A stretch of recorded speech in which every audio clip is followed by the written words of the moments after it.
Hello বন্ধুরা, তোমরা সবাই কেমন আছো? আমরা তো খুব ভালো আছি। এই দেখো বন্ধুরা, রেডি হয়ে নিচ্ছি অন্নভোগ খেতে যাওয়ার জন্য।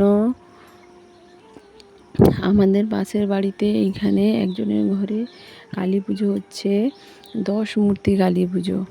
ওইখানে খেতে যাব আর তোমাদের সঙ্গেও শেয়ার করব 10 মূর্তি কালী পুজো শেয়ার করব। তোমরা দেখে নিও প্লিজ ভিডিওটা বন্ধুরা। কেন বলো তো বন্ধুরা, 10 মূর্তি কালী পুজো তো সবাই দেখেনি, 2 মূর্তি প্রায় দেখেছে সবাই। আমরা 2 মূর্তি দেখেছি, কিন্তু আমরা 10 মূর্তি কোনো দিন আজ অবধি দেখিনি। আর 10 মূর্তি কালী ঠাকুর সবার কপালে জোটে না দেখার জন্য। আমরাও দেখিনি, আমরাও দেখব আর তোমাদের সঙ্গে শেয়ার করব 10 মূর্তি কালী ঠাকুর কেমন হয়।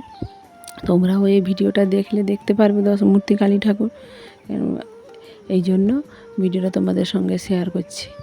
তারপর বাইরে যখন এসে দেখি শাড়িটা পড়ে গেছে, তাই শাড়িটা তুলে দিলাম। তারপরে ভিতরে গিয়ে দরজাটা লাগাবো, তালা দেবো দরজায়, আর 2 মেয়েকে নিয়ে চলে যাব নিমন্ত্রণ বাড়ি খেতে যাওয়ার জন্য।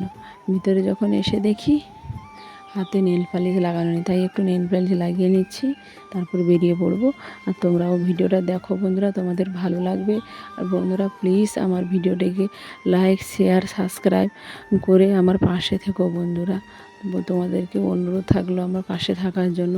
তোমাদের সাপোর্ট আর ভালোবাসা আমার প্রয়োজন, খুব প্রয়োজন বন্ধুরা।